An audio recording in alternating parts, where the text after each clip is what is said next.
not a lot of information is out there about Spanish charcuterie and about the matanza and how they break down pigs and why that's different from how we do it in America and why it's important and special and has a place in the world. And right now in America, we understand the technique of charcuterie. We're making wonderful things, but we're looking outwards now where there's a charcuterie tradition, and I firmly believe that Spanish charcuterie is next. And I really wanted to take the opportunity to explain that to the US.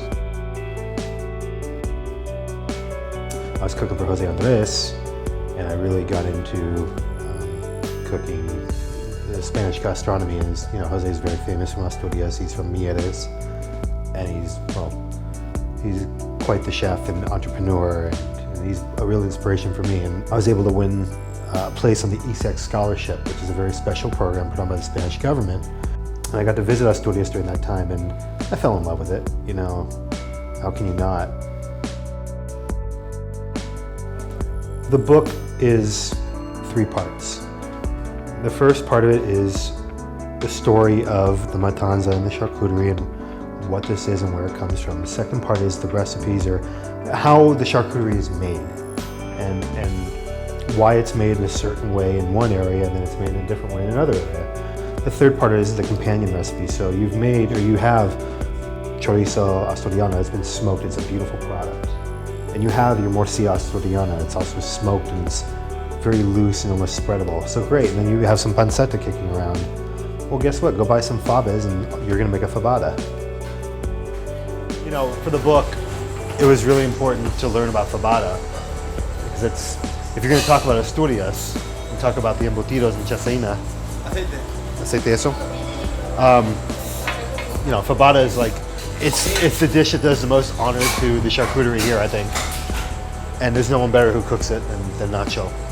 His is famous for very good reason. It's awesome. ¿Listo, pimentón?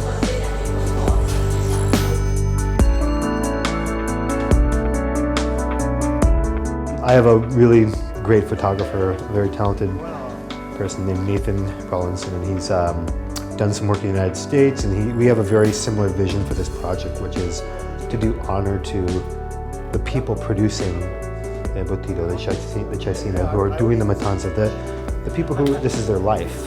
And we want to show this in a light such that we're presenting who these people are, what they do, and why they do it. These pigs are really interesting. In the United States, we have the woolly pig, the mangalitza. I've never seen a pig that has this much hair, which apparently it loses during the summer. And you look at the ears, you look at the tail, you look at the hooves. It's really unique. And something I found really interesting, these animals that apparently they have a high content of humidity or moisture in the meat.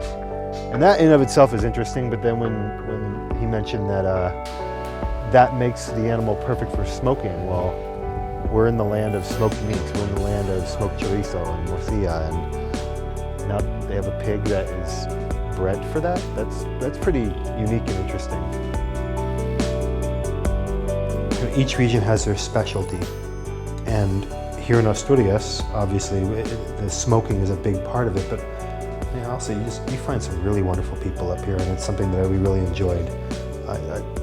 The hospitality we've been shown here in Asturias, some of the best I've ever had in my life. Really great people. We're making bollo preñado. I call it the Spanish bagel dog, because it's it's a sausage roll. A lot of different cultures who have sausage, they found a way to stuff it in bread. This is the Asturian version, and it's really good. I think going into the future, when there's enough demand and the people come over to Spain and they come to Asturias and they try the chorizo here and they say, it's ridiculous, I can't get this back home. I ate it here, I'm still alive. It's delicious, so let's start bringing it in. He's got morcilla up top. Yeah, go ahead. And he's got chorizo. Those are the two styles of charcuterie he's got going on. It's all, the morcilla is obviously cooked. The chorizo's not, he's cooking it. It's one of the few examples I've found actually in Spain of chorizo that you cook, as opposed to just being cured. This is actually raw chorizo. that he throws in the grill and rocks it out.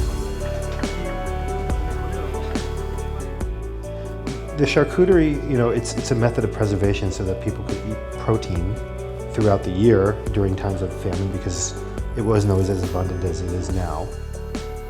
And so they didn't just eat, you know, have sausage hanging. They sliced them off and eat it, but they also used it in recipes. Chorizo con cider, which of course cider, we're in the cider region. We know our chorizos, we know our morcillas, we know our jamons, but we know there's so much more. The chosco is amazing.